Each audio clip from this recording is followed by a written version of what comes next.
So for people who are on right now, just don't forget to sign in to the chat at the bottom of your screen. You should see a little chat symbol. Just sign in. That's how Nicole is going to take attendance today. And first off, welcome everybody for coming. I think we've got a very interesting meeting. The new way of the world with this Zoom meetings. Also reviewing our meeting notes from September 15th. Nicole does a great job of putting them to the county website. So I think, Nicole, if you can go to the next slide, there's a web address, right, that you could copy and paste. Takes you to our site on the web for the county. If you can go one more forward, I think. And Matt, before we get to the meeting notes, maybe two forward.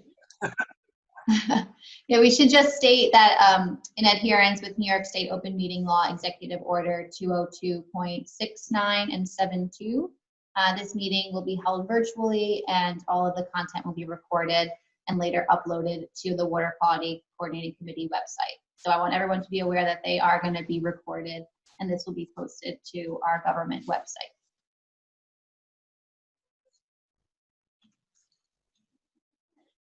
Thanks, Nicole. Thanks for keeping me official. And if you're going to go to so yeah, there you go. So that if you copy and paste to your web browser, that takes us right to your site for our committee. And Tali does a great job with the minutes, and Nicole does a great job posting things. So you can go back through all the last couple years and look at all our meetings that we've had and the presentations that we've had and our speakers that we've had. For example, last month we had Dr. Elizabeth Cherry. She talked about the naturalist gaze of how birders view the environment through a different set of eyes, and she was very informative. Moving right along, I think we've got the treasurer's report. Now, Nicole, is that, I know Ray's not going to join us today. There you go. So we have $1,144.32 is for our budget, same as last month. Does anybody have any old business that they would like to talk about right now? If not, I'm going to skip new business till later and get right into our talks today, because we're looking very forward to listening to our two speakers that we have. And thanks very much for Nicole for setting this up.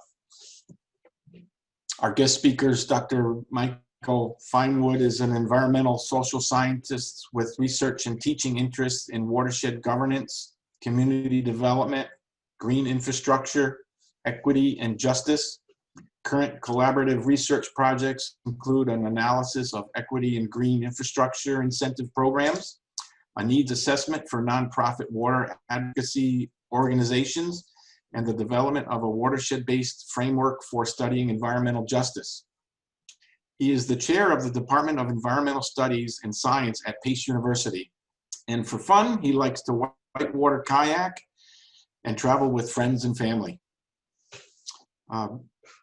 Dr. Finewood is going to start us off, and Chana Friedenberg is going to follow up.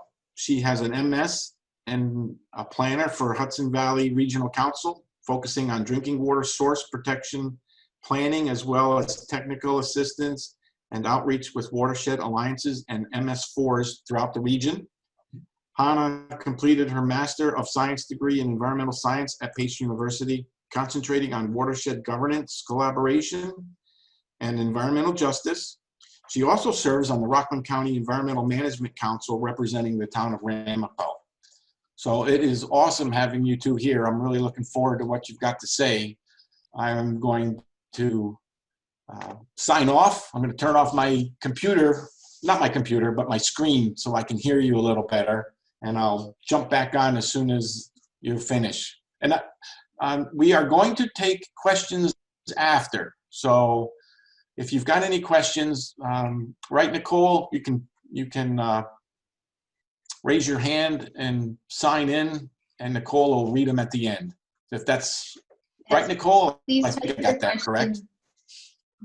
Yes, Matt, please type your questions into the chat box, and we'll do a moderated question and answer after both Michael and Hannah complete their presentations. So please save them for the end. Should I fire away? Great. Thanks. Fire away. Thank you. Yeah, thank you. And thanks for the introduction, Matt. I just want to say also thank you y'all for having us here. This is obviously a topic that's important, but something that Hannah and I have worked on for a few years now. And so we're excited to be able to talk about our work. So the title of my talk is Racism in the Environmental Movement. Next slide, please. Okay, I'm back at it. All right, thank you for your patience. Okay, so across both of our talks today, we're really talking about this theme that's right here in the top. I'm going to begin by talking about the history of racism in the environmental movement, and then that's going to connect to what Hannah talks about in terms of barriers to participation. So for my agenda, I'm just going to quickly go over my background. Matt already talked a little bit about this, so very quickly. And then I'm going to define some concepts, environmental justice, systemic racism, and then how we can see those in relationship to the environmental movement, but also how they're sort of embedded in there and resonate with some of the experiences or things that we're thinking about today.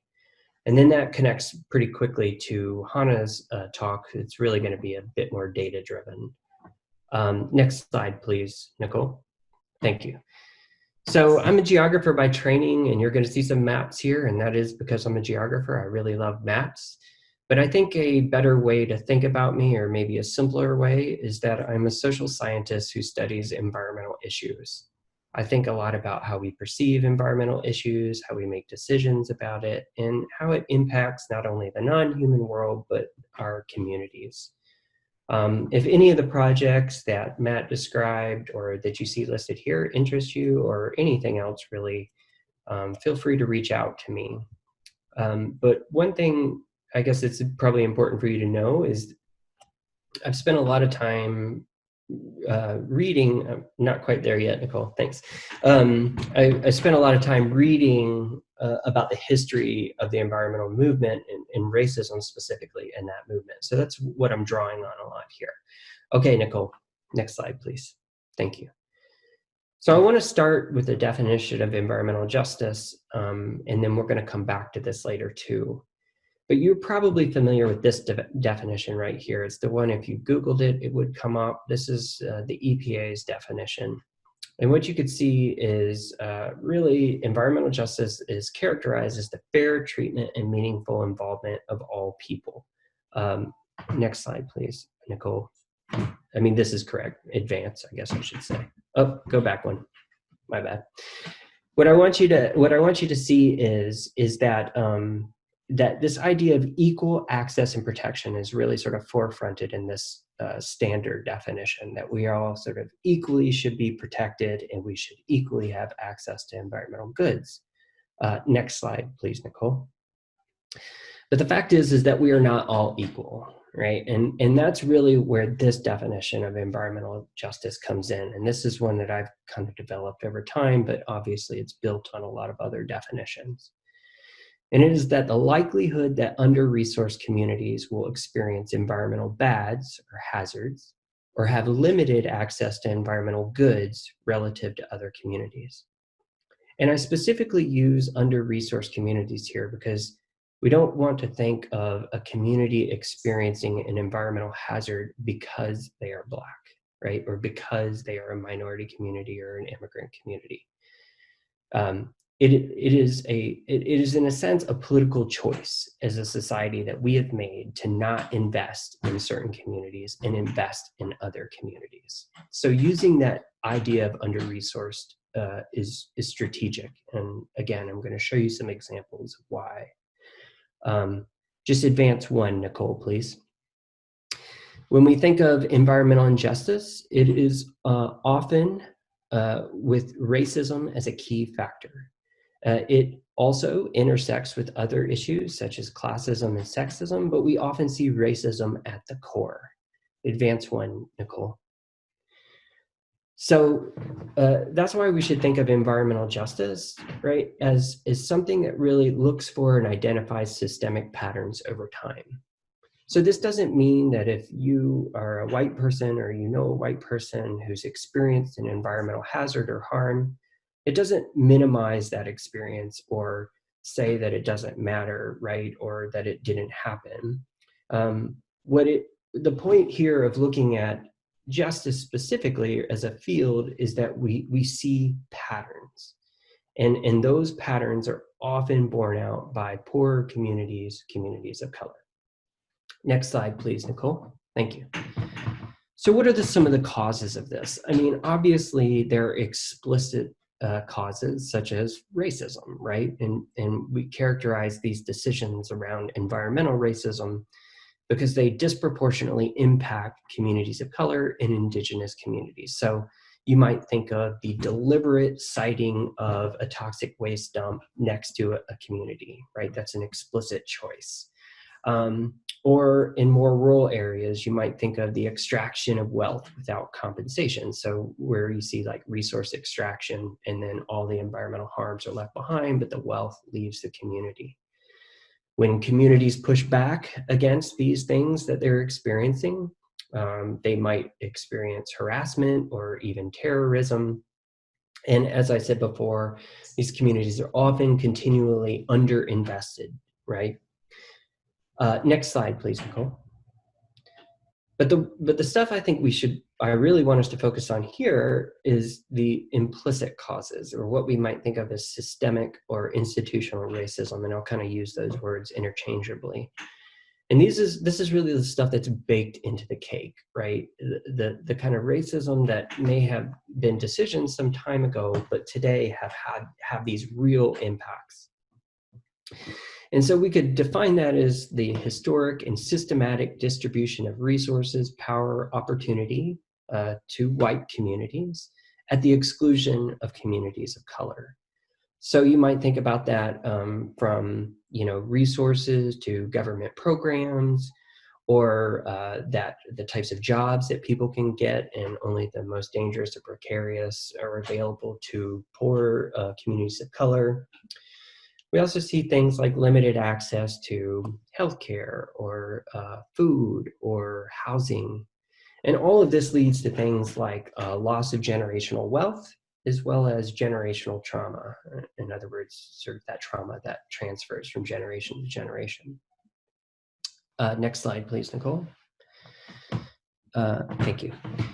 So let's kind of like look at some of the explicit racism that happened in the past and how that becomes that institutional racism that has these impacts today.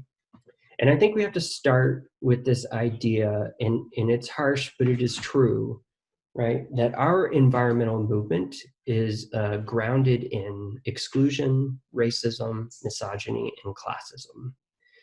And we know that because the leaders of the early environmental movement, at least the leaders that we elevate, that we venerate, they focused on conservation and landscapes for sure, and preservation, but they did that at the exclusion of women, poor people, communities of color, immigrants, and indigenous communities. So really for the benefit of white men. Now, I gave Nicole a reading list that I believe she's going to share with you. You can always reach out to me if you want more, but this link right here goes to an article that is pretty well known and is pretty good if you want to read some of this background. Next slide, please, Nicole. So I'm drawing directly from that article, and I want you to look over at this guy on the left, Madison Grant. So he's kind of less well known, but he was actually a really influential early thinker in the conservation and preservation movement. He was a guy who really influenced the thinking of Theodore Roosevelt and John Muir, and obviously many others, because that sort of built into other thinking down the line. Grant also believed in a couple pretty nefarious things, that humanity was sort of the top of the heap, in due to kind of a social Darwinism that we had a right to completely master everything on the globe. And we also, I say as in white men, had the responsibility and right to decide really whose lives should be preserved. Next slide, please, Nicole. So where does that get us to some of these then people that we do recognize? So remember, Grant is influential to people like Theodore Roosevelt. So I just started poking around looking for some stuff on Theodore Roosevelt, and I found on the SCA's page the top 3 environmental presidents. So I'm kind of picking on this a little bit, but it's certainly not the only place that you find stuff like this. So Theodore Roosevelt is number 1. He's considered one of the best environmental presidents. He established national parks and forests. And Theodore Roosevelt also believed in manifest destiny, the right of Americans to basically rule at least portions of the globe through colonization, through violence. And internally in the United States, he really viewed Native Americans in particular, as you can see, quote here, squalid savages, and advocated removing them to spread white European civilization. Next slide, please, Nicole. Number 2 on that list is Woodrow Wilson, right? Also known as an advocate for the white working class. He signed the National Park Service Act. And he also showed Birth of a Nation at the White House. So this was the sort of post world. If you don't know this film, is pretty terrible. It was a post-Civil War film that sort of retold the story of Reconstruction with the KKK as saviors and Black people as is basically overturning our norms and cultural values as they infiltrated government, and that they needed to be removed. So elevating at the highest offices of the land some of these really terrible views on African Americans in particular. Next slide, please. And so here we get to our favorite, John Muir. Muir, who founded the Sierra Club, who you probably see all over the place, really viewed wilderness as a peopleless landscape. So importantly, just thinking about that in particular, that landscapes are not peopleless, and to make them that way takes violence. But you've probably seen this quote here many times when we try to pick out anything by itself. You know, it's hitched everything in the universe. I see it in email signatures. I see it on web pages of environmental organizations. I see it in presentations. Advance 1, please, Nicole. Muir also said this. He viewed indigenous people as ugly, hideous. They did not belong in the landscape, and he was happy to see them fading away. So I often think about that. If you were, say, an indigenous person looking around for environmental organizations, and you go to a website and you see John Muir featured prominently, and then you think about that background, how might that make you feel included or not? Next slide, please, Nicole. So we know we're reckoning with this right now, just this summer, due to a lot of this kind of political movement and activism. We see the Sierra Club has apologized for these views, kind of identifying them. Next slide, please. Yeah, okay, hold on. Oh, wait. Thank you. And we're seeing more and more of these articles pop up, right? So John Muir, advance 1, please, Nicole. And Teddy Roosevelt, 1 more. And so I bring up this because we're not only looking at people, but we're looking at our fields of study, right? And we know how statistics really is influential in our society today. We talk about statistics all the time, a percentage of people who get COVID, right? And it was really undergirded by this eugenicist movement. Advance 1 more, please, Nicole. And if you were like me, you probably read and were taught Tragedy of the Commons in school, in graduate school, or whatever.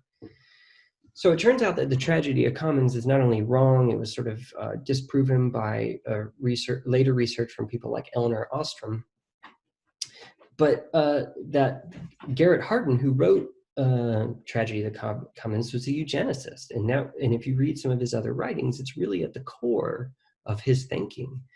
So again, if you were a person of color who was taking environmental classes and you were taught this, that might give you a moment of pause, if nothing else. Next slide, please. So I want to give you an example of how to think about this, and I sort of beginning to end, and I'm going to use somebody else's work here, but I'm going to use maps because I'm a geographer. Next slide, please. So this, I think, is a fantastic article in thinking about this. It's a New York Times article about housing policy and how that's led to environmental injustice today.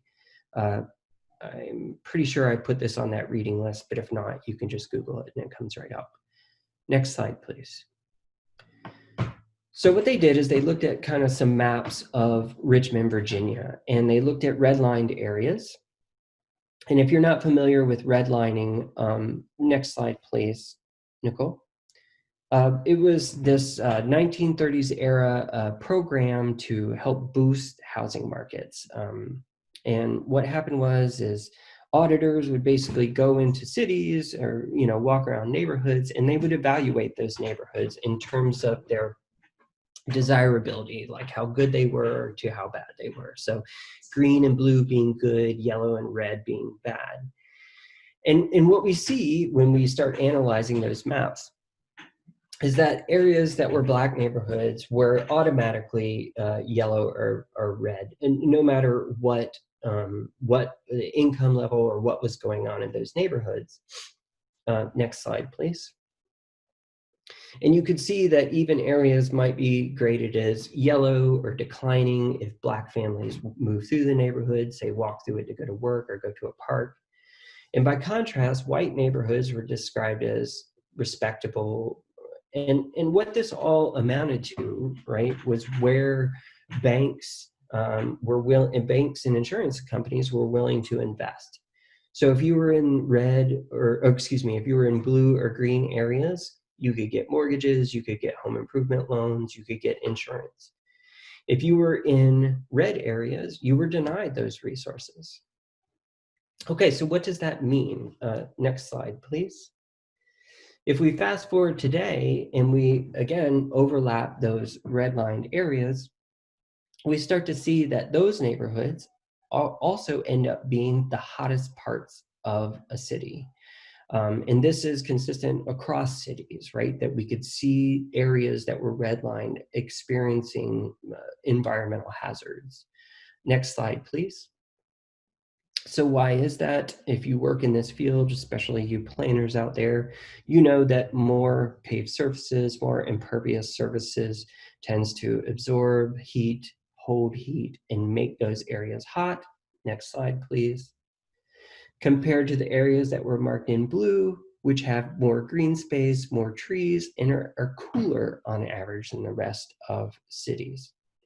Next slide, please. So if we think about this as an injustice issue, right?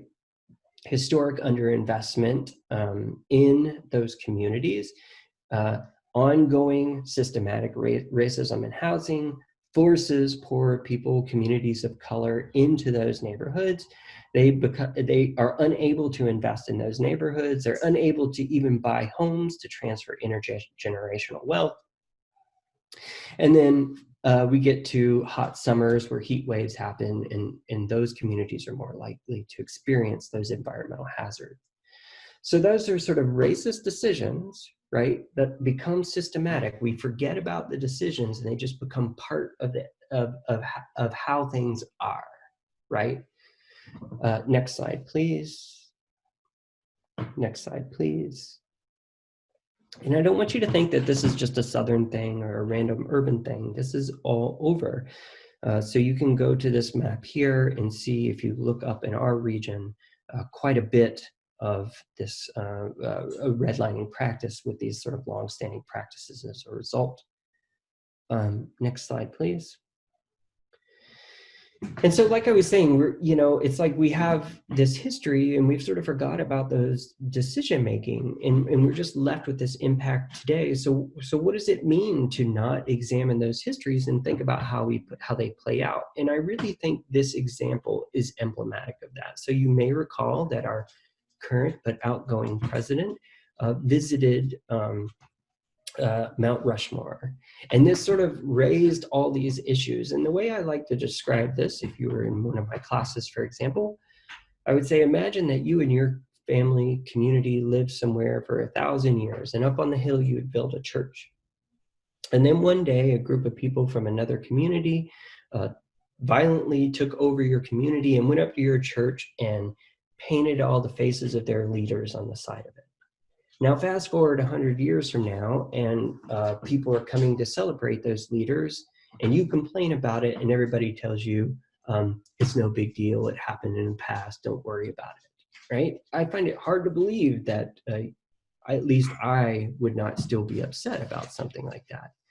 And that's what we get when we don't examine these histories, but then continue to sort of celebrate people like John Muir or landscapes like this. Next slide, please. So what does this mean for the environmental justice movement and environmentalism? Two fields that feel very distinct. There has been an ongoing tension between these two fields because the environmental justice movement has focused on people, and public health as it relates to people, environmental health, where the environmental movement is focused on non-human nature, species, landscape, wilderness. And these two groups are not really seeing eye to eye, right? Where they really could be working together. Again, why I think we're all here. So next slide, please. So how do we sort of think about the environmental movement, what I sort of feel we're all a part of in one way or another, right? And how it continues to be a white-led movement, run by white interest. That's where we get to this political reckoning that we're all facing right now in this summer. So this is kind of where I'm going to leave you, and then transition over to Hannah, who is going to pick it up by talking about how this history kind of connects to some barriers to participation. So, cool.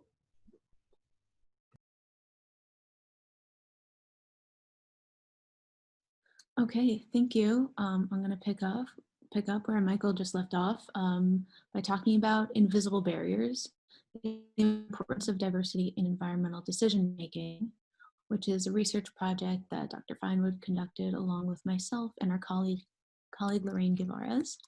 Next slide, please. Just a quick word about me. I was born and raised in Rockland County. I recently graduated from Pace University with my master's in environmental science, and now I'm a planner for the Hudson Valley Regional Council, working on source water protection planning and other water-related issues. Next slide. So Michael just spoke about the historical contributions to barriers to participation, and those issues are still persistent today, as I'm going to show you through our research that talks about current barriers to participation. And I'll go through the findings and the implications of that research, and talk about the importance of diversity and some ideas about overcoming barriers. Next. So we started out with a question: what are stakeholder perceptions in the lower Hudson Valley? And to assess that, we set up a survey with 4 question categories: environmental assets or goods, environmental challenges or bads, goals for environmental health, and barriers to reaching goals. We also threw in some demographics questions, and then we conducted interviews later on, which I'll explain why in a few minutes. Next slide. So this is the study region as we defined the lower Hudson Valley. It starts up around Kingston and goes down to the north of the Bronx. And this map just shows the population density color graded. Next slide. So now I'm going to go through the survey results. They weren't that surprising. For the category of environmental assets, people really appreciate Hudson River, recreation, open spaces. When it came to environmental challenges, people were concerned about climate change, pollution, invasive species, and overdevelopment. For goals for environmental health, some goals were climate resiliency, fixing wastewater infrastructure, and enacting lawn care legislation. And then for barriers, people felt that lack of funding, political will, and community engagement were all barriers. Next slide. But then we looked at the demographics of those who participated in the survey and found that while we had over 150 survey responses, 93% of those respondents were white. Next slide. But looking at the region, only around 40% of the lower Hudson Valley population is white. Next. And then similarly with income, we found that survey participants, around 40% of them earn over $100,000 individually.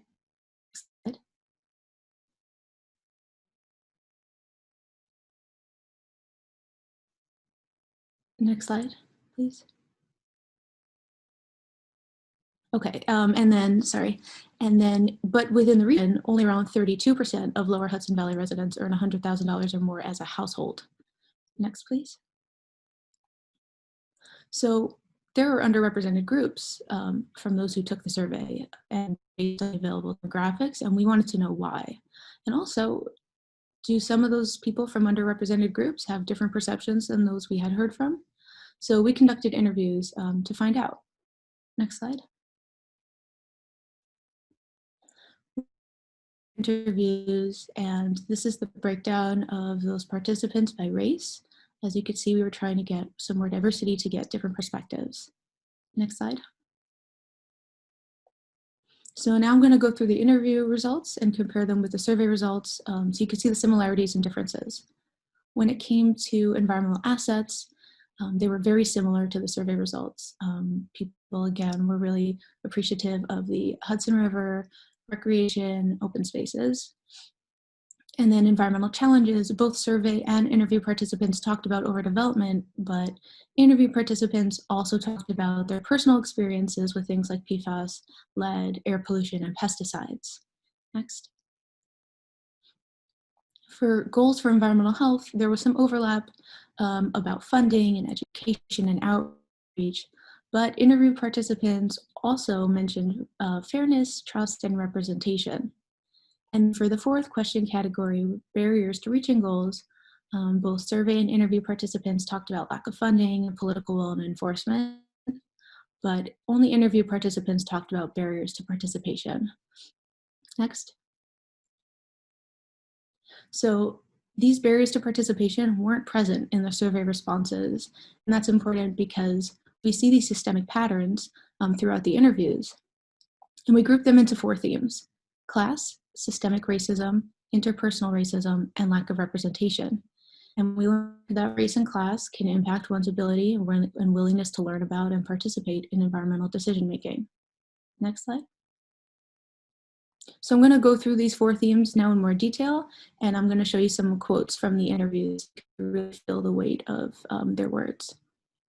So the first barrier to participation that I'm going to talk about is class, and within that there's lack of individual resources. So an example of that is someone who maybe can't go to a community meeting that's held in the evening because they don't have access to transportation or childcare, or perhaps are working multiple jobs. So one interview participant put it this way: in lower income communities, people who don't have those resources, or even not just money, but time as well, is really important in terms of being able to advocate for yourself in these kinds of things. I know for me, I haven't been able to. I don't go attend these meetings because I have other things that I have to be doing. Next. And then there's also the issue of acquiring a 4-year degree and the cost of that. Entering the field professionally, sometimes you need a few years of experience or can only get unpaid internships. And then there's consuming sustainable products. So buying organic foods or getting an electric vehicle, these are all things that people with fewer resources don't really get to participate in. Next. So also within the barrier of class is lack of community resources. So under-resourced communities have less protection from environmental hazards and have trouble maintaining green spaces and also just receiving funding for environmental projects. One interview participant said, "I think a lot about environmental justice. I'm constantly trying to figure out ways to work that in because it's important to me. I really care about equity and access and just who lives where is going to get flooded, whose FEMA claims are denied, and whose are approved."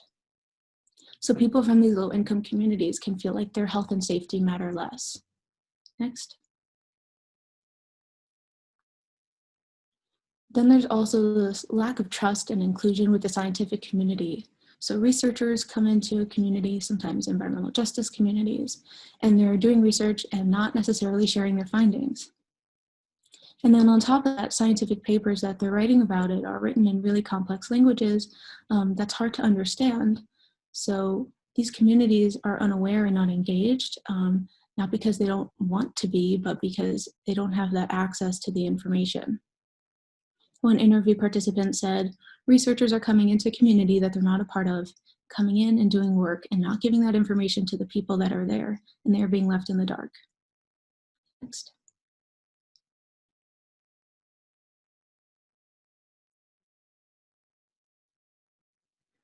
So the second theme is systemic racism. So that includes not just environmental racism, like those policies that disadvantage certain groups or communities based on race, but also the historical racist policies, for example, the redlining that Michael was talking about. And low-income communities of color experience these environmental injustices at extremely disproportionate rates.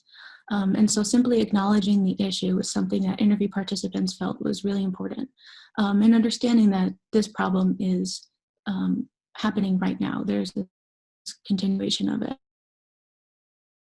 A participant explained, "The generic American inequity of what I think we can call on all levels is a history of systemic racism that infiltrates all aspects whether we realize it or not.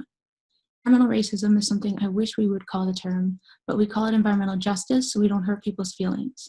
But people who have the least amount of money, especially immigrants, especially people of color, people have the least amount of resources to defend themselves, least amount of time to navigate how really messed up the system can be, are the ones who bear the environmental consequences." Next.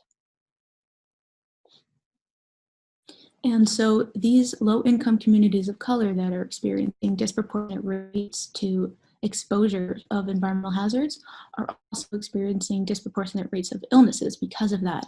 And the competing priorities in a low-income neighborhood between these illnesses, so people have access to healthcare and housing, and there's other needs that are occurring as well. One interview participant said it like this: "A long time ago in this country, a very long time ago, there was a game played, the Monopoly game, where resources were divided out and Black people were not allowed to play Monopoly for about 450 years worth of turns. And then they let us in the game. So now it's time to pull up a spot by our bootstraps, but we don't have the money because everyone else has had resources all that time, and we had limited access to resources. So now, with our limited access to resources, we're made to live out here in the world where we have to fend for ourselves in downtown, where it's dirty water, dirty air, and we can't move out of downtown because we don't have the money or resources. So all this stuff, whenever you see this stuff, is attacks on Black folks first. I guarantee it starts with racism." Next. The third theme is interpersonal racism, or racism expressed through an interaction. And these acts of bias, of course, cause discomfort and can deter participation. So one form of this is racism that can occur in open spaces while one is recreating. And one interview participant said, "There's this silent barrier, this invisible barrier, if that's what you want to call it, to open spaces. If there's an open space, chances are people of color congregate at that choice. It could be viewed as something negative. And I think that's what set people of color from not going to these open spaces." Next. Then there's racism while conducting field work. So one participant said, "I was in Orange County at a culvert per usual, and a landowner was speaking with me, and all of a sudden he said, 'You should take your truck.' You know, I have a vehicle, it's a former law enforcement vehicle that I use, but he said I should take my truck and drive it around Home Depot, and I said, 'Why? Why would I do that?' And he said, 'So you can watch the Mexicans run like rats.'" And then there's also racism in the workplace, and that can take the form of microaggressions, which are smaller acts of bias that in the act can be really distressing to those experiencing them. Next. The fourth and final theme is lack of representation. And this barrier is actually self-perpetuating, but it also causes stress for those who are experiencing the kinds of interpersonal racism that I was just explaining, because they have little support around them in the form of colleagues who can understand really what they're going through. But there's also the stress of feeling that one's performance is being evaluated as a representative for future people of color and also for oneself. So one participant said, when I feel like I'm being a representative of people who look like me and trying to prove that I can do this work and that I'm worthy of putting these resources behind, it can be a lot. I can get a lot of anxiety. Then there's the issue of tokenism, or the inclusion of somebody for the sake of appearing diverse, not necessarily contribute in a meaningful way. And so one interview participant said, our organization has a history of tokenizing people, which is devastating to them. And I've seen it time and time again, where it's really pushed someone out the door. Next. So why does this matter? Well, had we not pursued more diverse input in the form of interviews, we wouldn't have captured these conversations. And so without diversity, it's hard to understand the issues that are going on if you're not even aware of everything that's happening. Also, the barriers to participation are then exacerbated, and you are furthering this procedural injustice or not giving everybody a chance to have a seat at the table.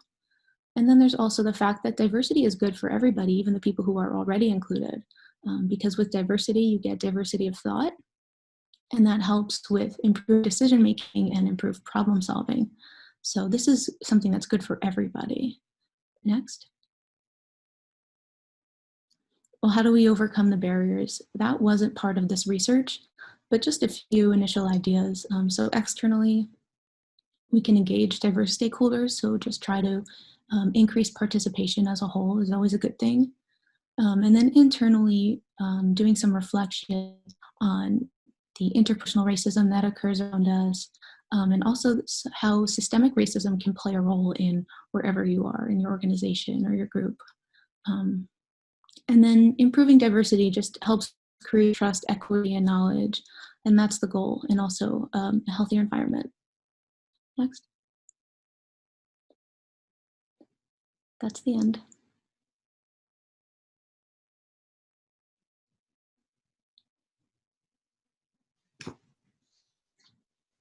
Thank you, Hannah and Dr. Finewood. I am going to now turn it over to the chat to see if we have any questions to further this discussion. And Matt, and since Jim's there too, if you two have any comments that you'd like to add while we wait for any questions, please feel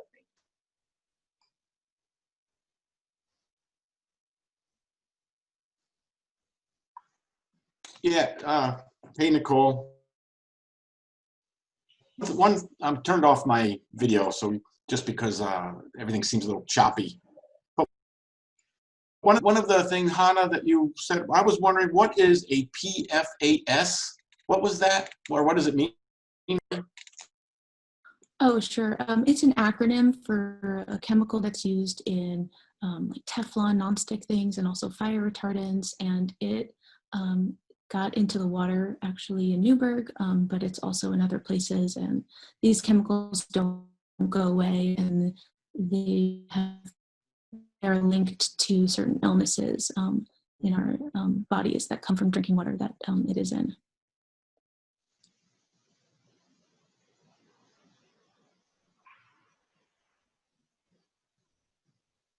Go ahead. Hi, your name is pronounced Chana or Hana? Hannah. Hana? Mm-hmm. Sorry. Have you heard of the Ramapo Nation up in Ringwood and Marwar and Hilburn? Yes.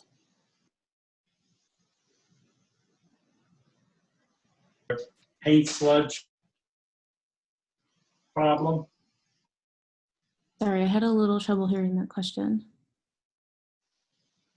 I think you ahead accidentally with the muted peat yourself sludge. for a second there. Yeah, I did. So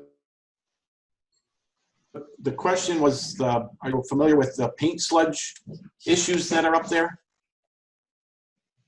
Yeah, I've heard of that. Actually, Kathy Gallione is here, and we went and visited to learn about that issue, but I'm not super familiar with all the details. Well, if you'd like to know more about it, I could possibly put you in contact with some of the chiefs and other people up at their community center in Hilburn. Oh wow, that would be great. Thank you. Okay.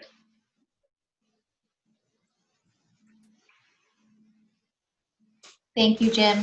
Thank you, Matt. And Hannah, I think at some parts of your presentation, your video, because of low bandwidth, was getting very staticky. So if it just happens again, I would just ask that you turn off your camera, and then we could probably hear your voice more clearly. Okay, thank you. Good to know. I have a comment from Sonia Cairo, who is Executive Director at Keep Rockland Beautiful. She said, "Thank you, very helpful. Can I share the PowerPoint with my board?" I think, you know, as far as my stuff, you're certainly welcome to do that, because, you know, most of what I'm drawing on there is, you know, public anyway. I think Hannah's, I'm going to speak for Hannah, and I know she's having a little bit of internet trouble. You know, it might be worth it. You know, Hannah's work is a result of a lot of work over time. So I would just want to be sure that, you know, Hannah got credit for that. And, you know, it might be better to invite Hannah to speak. But I also think this presentation is going to be posted, right, Nicole? Yes, it'll be posted to our Water Quality Coordinating Committee website that I will share a link with in a follow-up email to everyone who's attending today. Cool. I see Hannah unmuted. I spoke for you, Hannah. I don't know if you wanted to add something or change what I said, but. No, I appreciate that. I would be happy to share this information with another group. If that's an invitation, I'll take it. We have also submitted this to a journal for publication, so it's in review right now.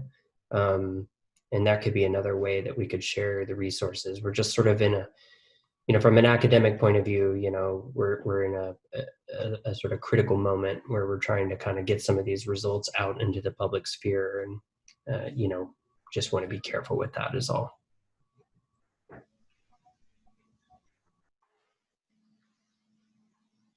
Thank you. Nicole, And we have a comment. Oh, I go got ahead, another Matt. question, Nicole. It's a little, I'm sorry, I got another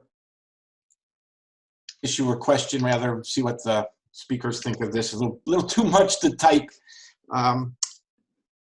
Seems like currently right now, there is a movement out of the cities, and I think 90% of it is caused by the pandemic, but it seems like people are a lot of first-time home owners, and I'm wondering if there's an opportunity there as people moving from the cities and being first-time home owners and now being land managers per se, and even looking back, I know Hannah had a little graph there that said something about the landscapers too, and wondering if there's a potential article or how could we grab these people, get their attention, and kind of share our passion for water and the environment with how they manage their properties, and just kind of giving them a notice that, hey, now that you are an owner of a piece of property, there's potential there that they could help out.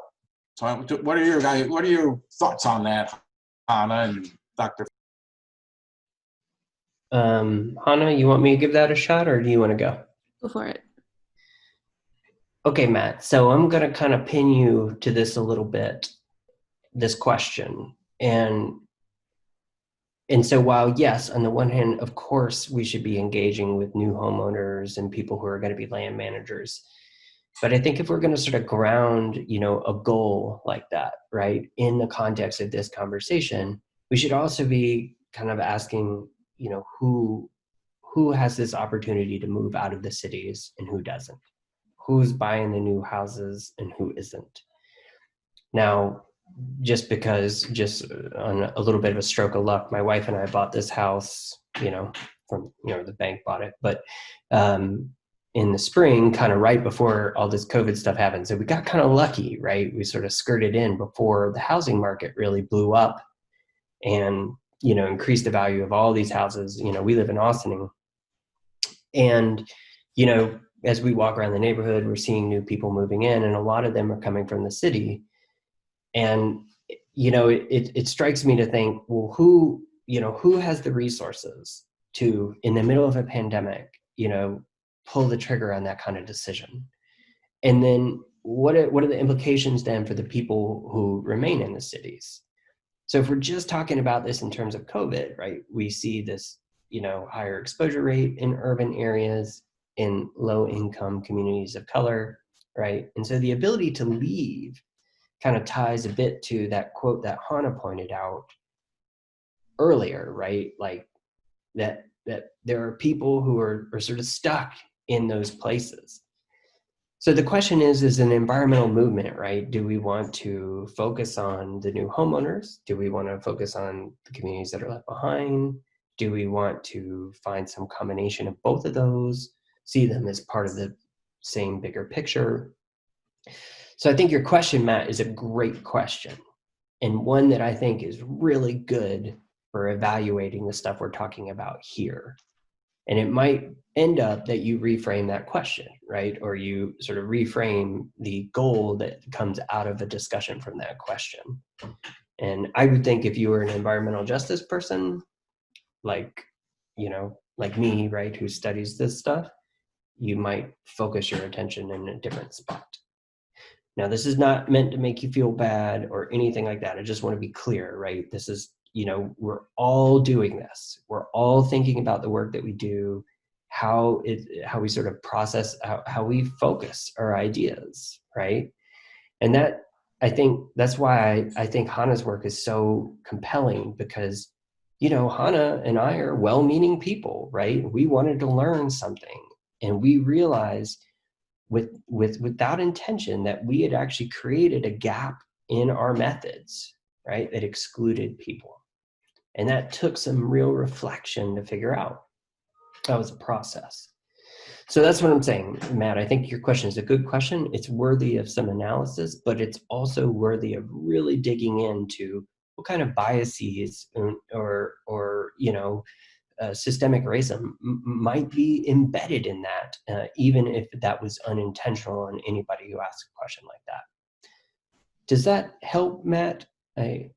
Is that okay?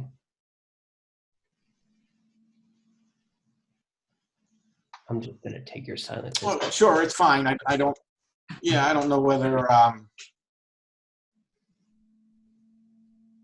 it probably gets into a much bigger issue in a sense of, is it a financial, economic thing, or a racism thing? Yeah. Or a little bit of both all mixed in. And I think that last point would be at least what I am pushing today. That is a little bit of all that. And if we are us all, in the position to be able to be the ones who frame the questions and frame the goals, and if that is important to us, then we have to figure out how we can reframe our questions, reframe our goals. Does that make sense? I know you're on mute, so anyway. Yeah, sure. That makes perfect sense. Any other questions? To be honest with you, I don't know how to fix it or move forward with it or whatever, other than possibly framing the question a little bit different, or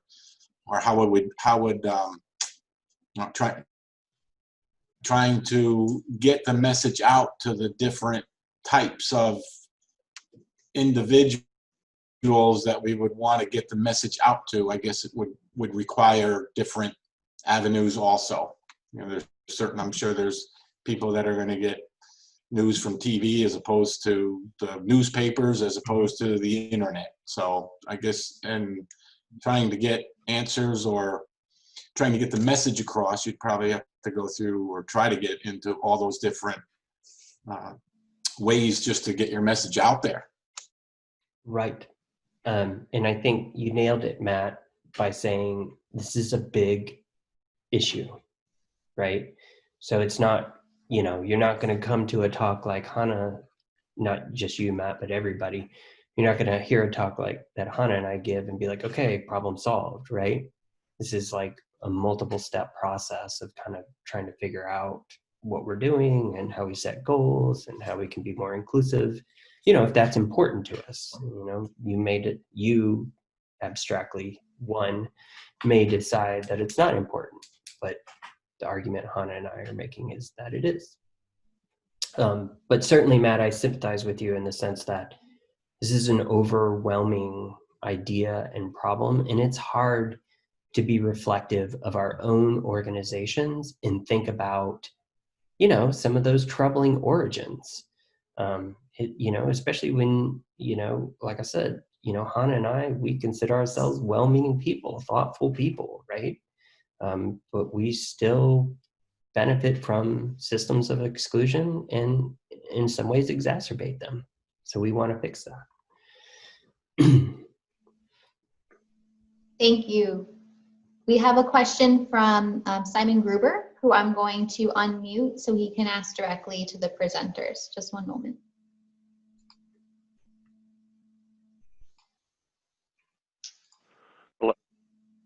Hi, can you hear me? Yes, sir. We could hear you. Hey, hi all. This is a fascinating presentation. I thought that I would maybe take a little time off from being on Zoom for a while this morning, but I'm so glad I'm watching and listening. Hannah and Mike, this is really amazing stuff. And I just wanted to comment that I was raised, you know, in the 60s. My parents were taking me on marches against the Vietnam War, and they were working on civil rights since the time I was born, practically, and peace and other things. But it's only in recent years I've become more aware, certainly not yet fully, of how much this stuff is embodied in me and my life, meaning racism. And I've been learning so much from various sources, and it's really critical that we're talking about these things now. And listening to your talks was sobering. It really drove stuff home to me in a deeper way about how stark this is, including the history of white men, environmentalists like Muir and all, some of which I didn't realize that. But I wanted to mention on a positive side, I'm working on urban forests and the benefits of trees in communities for cooling, mitigating heat islands, and other benefits with a big focus on environmental justice. And we have a grant from the Hudson River Estuary Program to work in Westchester right now with a forest ecologist, Hunter College, Andy Reinman. And the heartening thing I wanted to comment on is that the redlining maps and that history of how housing discrimination is baked into our communities, when people see that information recently in presentations I've been at and involved in, it really grabs people. And it's a very hopeful thing that there are many people in our communities in this region who recognize and are ready to hear that. Of course, we have many others who aren't. But again, I just want to thank you for the work, and I would love to learn more and work with you somehow, because we're going to be, as you said, Michael, And I thought what you just said, Matt, about, thinking about different audiences and how we could think about the people coming up, given everything Mike said in response. But we're going to be working on this for a long, long time. We're still fighting the Civil War in this country, some of us.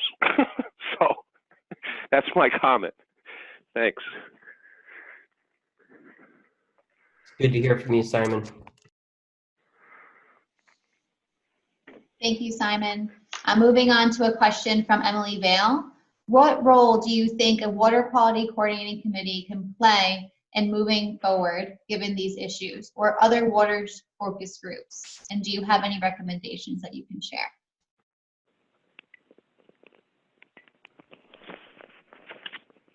I can jump in with a couple recommendations. So one of them being, again, just trying to make sure that there's good representation, that everyone has a seat at the table. I think that that's a really big part of this issue, because people who are in these roles of power making decisions that affect the environment affects everybody, and affects some people a little differently than others. And so representation and diversity, as I was talking about, is a really great way to help improve these issues. Michael, do you have any other suggestions? I sure do. And I agree with Hannah, right, that representation is critical, because what you often find if somebody is not sitting at the table, if you're out here trying to solve a problem, you're not hearing how that problem might affect people from a different community than yours, or how the solutions that you came up with might exacerbate or not solve problems. So that's a sort of external thing to do, right? How do we get everybody from the community to the table? And Hannah talked a little bit about those barriers, right? Times of day, who presents, what's the structure? How do we even, speak, as a group? If you think about, many people on this call have been on many meetings together, and you know each other's personalities. Being new to that group means you're not going to really know the kind of culture of that group. So that's important, right? Creating an inclusive open space. And there's tons of practices out there for doing this. But I would add to that, and I would say probably more important, is to do kind of an internal assessment. Now, you could do things like get DEI training, diversity, equity, and inclusion training, really evaluating your practices, your norms, your bylaws, to see, like, are there things that we're doing, that could be exclusionary? In other words, and Hannah mentioned this too, this idea of tokenism, right? It's not just a matter of bringing somebody different to the table and just doing all the same things. Because if a person from, say, a community of color wants to, if you're inviting somebody to your group, to your meeting, one of the questions I would ask is, well, what are y'all doing? Why is it my responsibility to kind of solve your diversity problem? And so if you can respond to say, well, we've done an internal assessment, we have worked on these issues, here's some of the practices we're putting in place, then you can really show effort and, have outcomes that are beneficial. So I wouldn't think of those two things as separate, this external work and this internal work.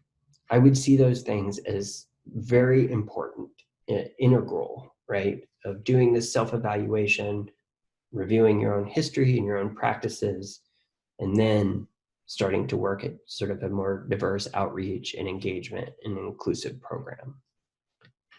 I hope that answers that question.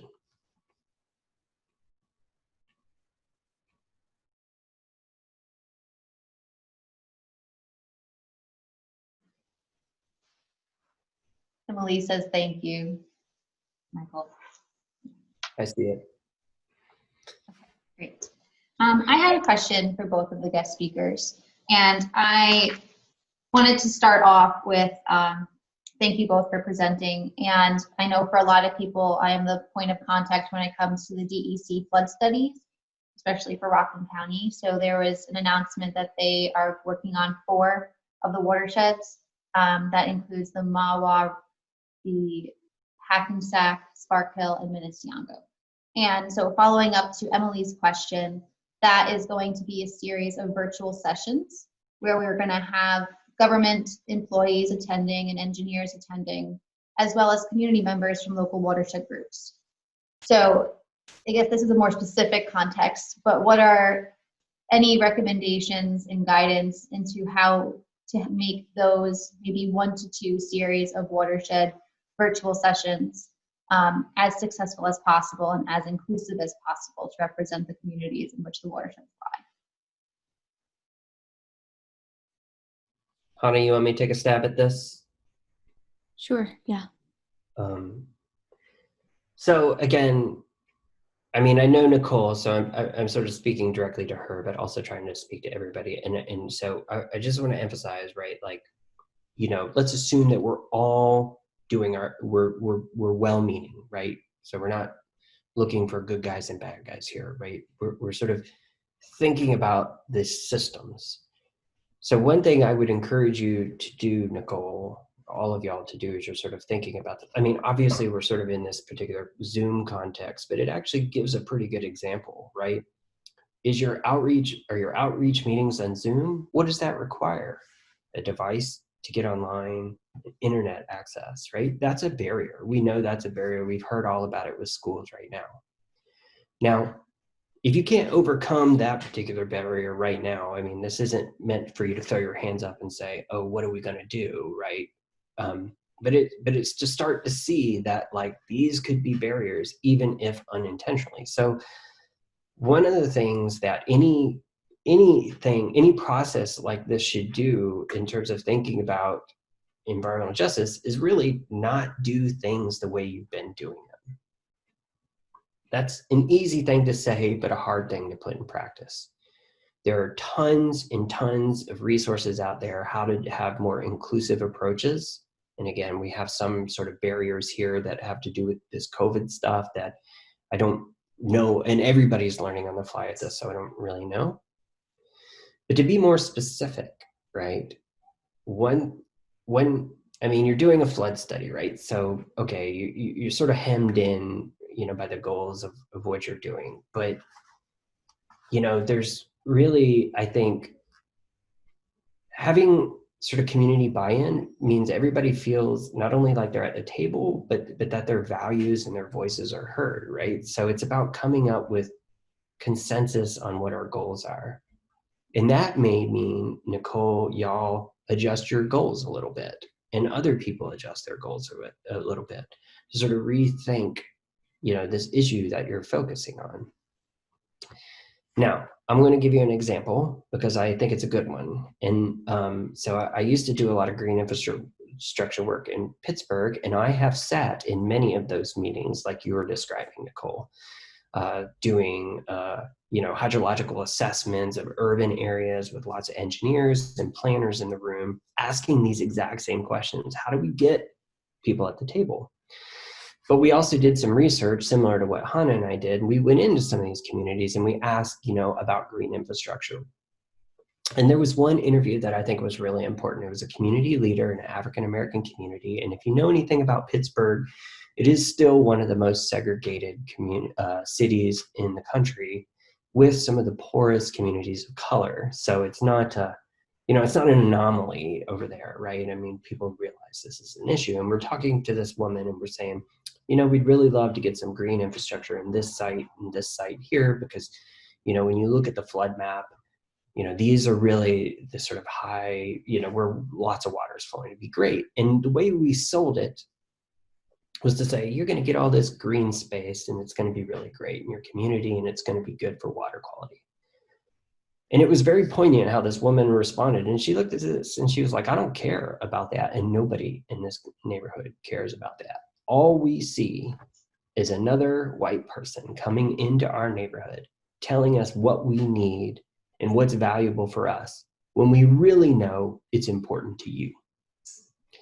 And that really stuck with me, that, I came back from that and recognized that even from the very beginning of our process was flawed, that we had decided what the goals were, what the values were, and then we went out to try to sell it to communities who had a lot of experience with this and were not interested.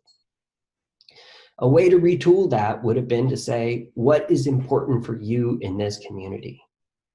And so, for example, this woman talked about creating green space and felt like, well, who's going to take care of it? We've got parks all over here that are full of trash because the municipality doesn't come over here and clean it up. And that really reshaped how we thought about that. Not to mention, it created a barrier for getting green infrastructure in that neighborhood because now the community pushed back on it and we were never actually able to get that project started. So it is a monumental task what we're describing here, right? Because you are taking all this work that you have done, the way you have operated for years. And, if you're a guy like me, I'm getting kind of old and I've been doing this stuff for a long time. It is hard for me to sit back and evaluate things that I've done in the past and thought, oof, maybe that really wasn't all that great. Or maybe that's sort of recreating problems here. And then have to kind of retool how I think. That's not a one-off thing. That takes a lot of work. So Nicole, it's not like I'm saying stop. Because you can't stop, right? We all have jobs to do. But really starting to think about that process from beginning to end and where those kind of moments are, that you're either reinforcing existing processes or opening up and doing things different in a way that, may look fundamentally different to you, and to the people you work with. So you can either bite off bits and pieces of that or, try to start it from the beginning of a process. It's challenging. Does that answer that question, Nicole? Yes, that was helpful. Thank you. Yeah, I wish I could give y'all silver bullets, but they don't exist, right? Hannah, did you have something you wanted to add to that? Yeah, just to emphasize, at least one bullet here is that if this is a priority, then it should be centered in every decision that's being made, I think, or at least being thought about and considered, because as Michael, you were saying, we can just keep doing the things we've been doing, but the problems that have been around will continue to persist. So I think it's important that people keep it in the forefront of their minds. Yeah, I'm looking at your response to Kathy too. Kathy, I think this is a great suggestion and one that Emily and I and the Watershed Alliance have been talking a lot about. So Kathy's suggestion, Nicole, if you don't mind me reading it, is... Yeah, Mike, I was actually going to have Kathy unmute herself for her to read it. Yes, my apologies. Yeah. Zoom, No, right. Good thinking. Yeah, no. Thank you, Kathy. Hey, Michael, would have been great to just read what I had said, but I struggle with this in my own programming. And for starters, just to kind of go off topic just for a second, I wanted to give credit to Emily Vale and her conference that she had about 2 weeks ago. And one of her presenters, people put their pronouns on their Zoom now, and this person put their, where the indigenous tribe that had occupied the land that they were currently reporting from, which struck me very strongly. And I, would like to include that in mind too. I think that's one thing you can do. To this point, I just got a great suggestion from a friend who is a great activist, and I felt like as a person who was going into the field and doing environmental things, I was doing what was important to me as a white person and the way I've been informed. And I felt like I was, having some tokenism issues myself when I invited even some of my alumni to be on panels and things like that. I struggled with that, so I wanted to dig a little deeper, and her suggestion to me to get involved in more initiatives in my community and show up on a consistent basis. Don't just show up just to kind of have like a one meeting wonder, and that can work wonders in terms of educating myself and others. to really find out, what the needs really are, where they are. And I can read about them and I can inform myself in lots of ways, but I feel like the circle isn't completed if I don't do that. So that's my 2 cents. Thanks for letting me say it. Yes, Kathy, thank you. What struck out to me, and thank you for the nod to the Watershed Alliance conference, because I felt like that was pretty strong too, but of course I'm biased because I'm on the board there. But, one thing that we've been talking a lot about is how do we partner with organizations that may not have traditionally seemed like our partners, right? Like, non-environmental organizations, but other organizations that sort of advocate for community and things like that. And I think that's what you're describing here is another good way to kind of get people involved. You're welcome, Kathy. That there's, oftentimes it's that we don't think, our mission or goals overlap with other kind of non-environmental groups. And likewise, other non-environmental groups feel the same about us. But we actually do have shared goals, and that is improving our communities, improving our, where we work, live, play, and worship. And so if we can partner up with them, then all of a sudden we have two very diverse bases of people who are interested in kind of some of the same things. Again, that takes a lot of work, but especially now, because I think the demands on a lot of those groups has really skyrocketed due to kind of what's been happening over the past 6 months or so. But I think the mission is still the same, right? How do we sort of come together with some sort of shared goals and work together, because we're all in this together.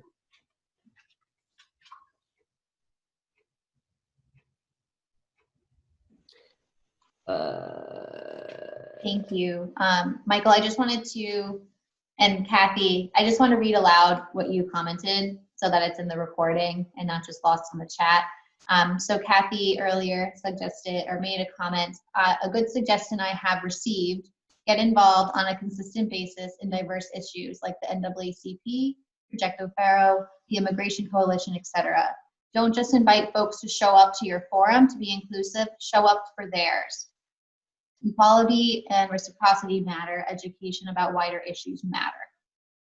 And then Hannah continued that trust building is extremely important and meaningful to build any sort of changes moving forward. So I think that's something very reflective to think about moving forward. And thank you to Kathy and Kim for making Brianna and I aware of the different community collaboratives and such that we can listen in on and be able to identify gaps in our soil district, EMC, and water quality coordinating committee programming as well. Just listening to the different communities and understanding what's going on there that we thought we might have been aware of and we're not aware of.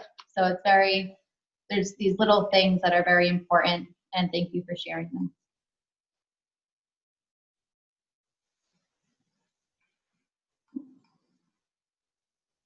And I'll leave it for a few more minutes to see if any more questions are coming through. And Michael, is that link that you provided in the chat to Indigenous lands going to be provided in the reading list that I'll be circulating later? I was just speedily adding it. So I just revised. Okay. I literally just sent you an email. So if you delete the old one and use that one, I added it. But, again, I just want to tell everybody, the stuff that I'm sort of presenting you here, there are volumes of information. There's more dense stuff, obviously, if you want to read, history books, but tons of resources out there about how to improve your practices, both internally and externally.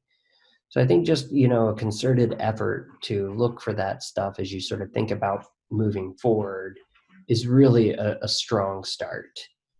You want to avoid burdening, people who are, we don't want to expect communities of color to solve our racist problems, right? It's our job to do that. So we have to be very conscious about asking other people to do work for us. There is a very, I think, basic parallel, a clear parallel between how we think about women and women's labor in our workforce, and how conscious, we have tried to be as a society to not position women in particular types of jobs or have expectations for them to doing things like taking notes in meetings. All of that is a conscious process that we're working on. So we don't go to women and say, hey, solve our sexism problem, right? It's us that needs to solve that problem.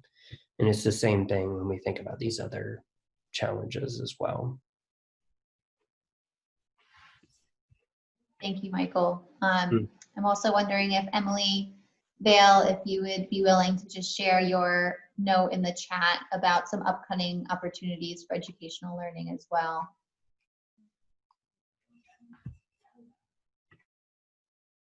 Yes. Okay. Sorry. I just got the request to unmute while I was unmuting. So I got a little Zoom overwhelmed for 1 second. Thanks, Nicole. Yeah, I just wanted to share, I think this conversation is so important, and I'm just so grateful to the Rockland County Water Quality Coordinating Committee for serving as a forum to have these important conversations and bringing together, our individual and collective experiences. I just thought I'd share that there's a group called the Hudson Valley Environmental Justice Coalition. This is a relatively new group that's offering monthly lectures, bringing national speakers to the Hudson Valley to talk about issues that are specific to our communities. And the next session is on Monday, November 23rd, and I dropped a link to that into the chat. So if folks are interested in getting more information, certainly Michael's resource list is a great place to go. And then there's lots of other opportunities as well. Just to be clear, what I've sent around is it's a reading list, right? It's not like a how-to list. But what I hope it does is starts to really get you thinking about, some of these issues and why we need to take these next steps to problem solve. I'm going to tell you, it is overwhelming. And a lot of what you're seeing in that list is something that if I was teaching it, I would be teaching through a whole semester. So just prepare yourself to go through some emotions, but it's important that you don't just throw your hands up, as I described earlier, but you start mobilizing those feelings towards action.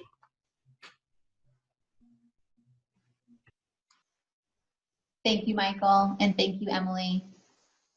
And to answer your question, Kathy, I will be sending out Michael's list as a follow-up email to everybody who attended and registered for this meeting. So you'll get it after. I'll also include the Eventbrite link that Emily shared, as well as the native land link that Michael shared in the chat. So all of that will be shared with everybody here. And I'll try posting it to the website too, so that it's a additional resource there. So we're approaching 11:30. I just wanted to express our gratitude again to Michael as well as Hannah for sharing your presentation and providing a platform for this discussion. And then Matt, I will throw it over back to you if you want to continue with the agenda. And Hannah and Michael, you are both willing and able to stay on the meeting if you wish. You do not have to. We'll probably close by noon. Okay. I will probably go. But I Okay. just also say thank you, everyone, for having us here. I know that some of this stuff is, can be touchy, but I really think these conversations are super important. So please reach out to either Hunter or myself anytime if you would like to talk more or just think about ways that we can collaborate. So bye, everybody. Bye, Michael. Thank you all so much, though. Before you take off again, thanks very much. Yeah, thanks very much to the both of you for speaking and presenting. I think it's, as you said, it is in some sense overwhelming, because it almost seems that you're getting right to the core of human nature, where it's almost like we really have to do a lot of self-reflecting in a lot of these things. So we got to start somewhere. So, as they say, the journey starts with your first steps, right? So thanks very much for speaking and bringing this topic to everybody's attention. Great. Great. Thanks, Matt. It was really great talking to y'all today. Thank you all. Bye. Oh, and Hannah, before you leave, I just wanted to see if you wanted to say anything about your new role and how that might tie in with water quality coordinating committees and how that could impact our committee. Oh, well, so right now I'm working on the Drinking Water Source Protection Planning Program, DWSP2, which is this new framework by the DC and DOH and a couple other agencies.